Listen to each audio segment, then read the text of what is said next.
So welcome back to the English Law Channel. Anyway, so I'm now going to look at the duty of care to fetuses. It's questionable whether common law recognises duty of care to children before birth or not. If there was that question, but anyway, it was sorted out. The Congenital Disability Civil Liability Act 1976 resolved this for all time. So this act thought a child being born with disabilities as a result of harm done to the mother or even to the father, which happened during gestation or just before conception, would lead to liability on the part of the tortfeasor. So instances of this where there was an injury to a pregnant woman, perhaps in a road traffic accident, or as a result of medication taken. So it had to be changed as a medical technology advanced, and had to deal with damage to frozen sperm and eggs. The Human Fertilization Embryology Act 1990 cover this. So these acts introduce liability where damage has causes disability from which the child suffers after birth. So it would not allow an action where negligence has caused the child to be born in the first instance if there are no disabilities, as in an incompetently performed hysterectomy or vasectomy or something. Well, I think you'd have to do quite badly with a hysterectomy if you thought you're removing the womb and you haven't. A physician, for example, has not done the sterilization properly and has not suggested an abortion. A child is born due to its negligence. Well, there's no claim, there's no such thing as wrongful birth like that, unless the mother is severely disabled and unable to cope with the infant. There are ethical issues here, which I think I've looked into elsewhere. So if the child is healthy and raised in a loving family, McFarlane, well, there's no such thing as a wrongful birth. If the child is disabled, as I said, it's a bit different. If the child is healthy, but the mother didn't want children because she's not physically able to provide them with proper care, that's a Reese, then that would be a different situation, and some compensation is recoverable. All right, so how about if you're an employer, your duty of care to your workers? So the work situation is often a place where accidental injuries and even deaths occur. So unsurprisingly, there are plenty of laws about this, about what the employer's liability are to those who work for him. So many of these laws are concerned with the statutory provisions. But anyway, an employer's liability towards them is non-delegable. That means that the employer cannot avoid liability for his employee's injury if an employee has contracted another person or another entity in relation to this activity. Anyway, so Wilson's and Clyde Coal Company Limited against English 1938 is an appellate court case about this, and it laid down that the employer has a duty to take reasonable steps to make sure the employee is not made unsafe or not imperiled due to unsafe premises, due to inadequate equipment, or due to ill-trained colleagues.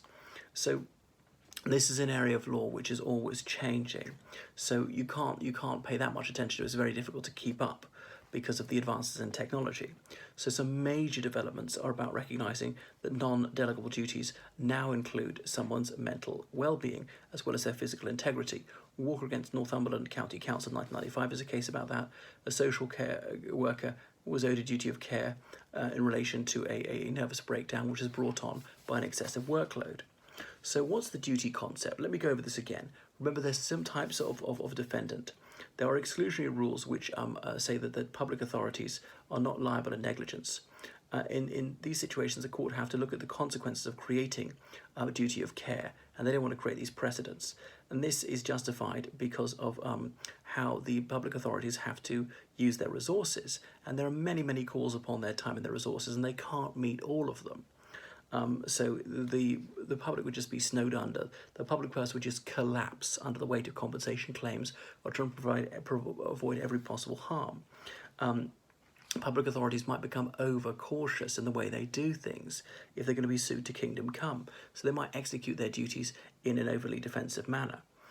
So public policy can be a reason for a separate and independent ground for finding that liability and negligence should not be introduced.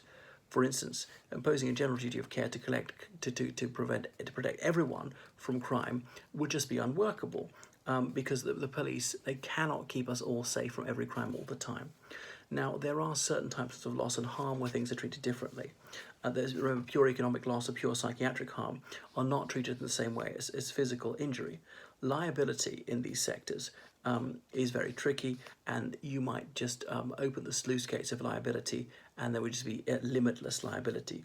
Physical damage caused by negligent conduct is restricted to the range of the impact, but psychiatric illness could impact lots of people beyond the direct victim of the negligent behaviour.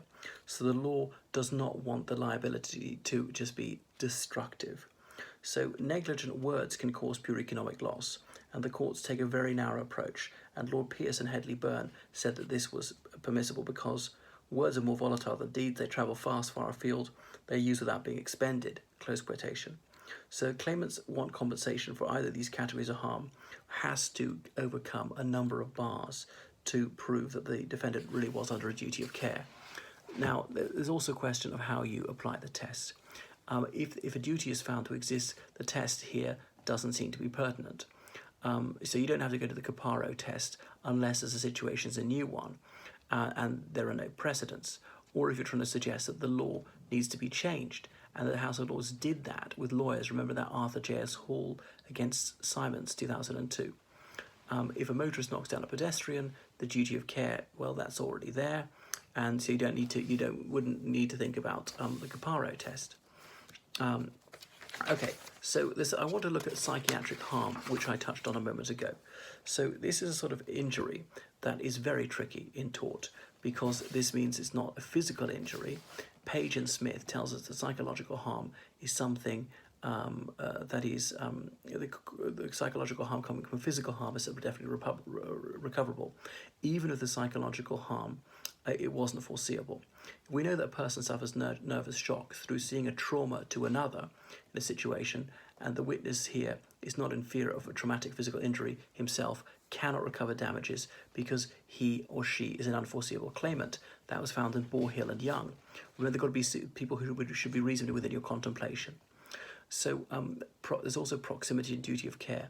The proximity aspect is vital in denying or limiting the duty of care to claimants who sustain nervous shock. So people talk about this relational or perhaps geographical and temporal proximity, and the lack of proximity means that liability can be excluded to claimants who witness some traumatic injury to the body. You can only claim if you've got some close affection of love, close relationship of love and affection. In the situation where the person seeing the injury is not himself physically injured or in fear of being injured.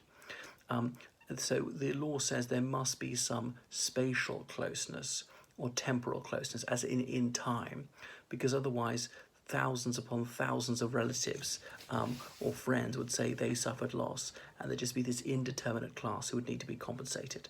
So the proximity rule is applicable with claims of psychological injury, the so-called secondary nervous shock. Page and Smith, that was about primary victim.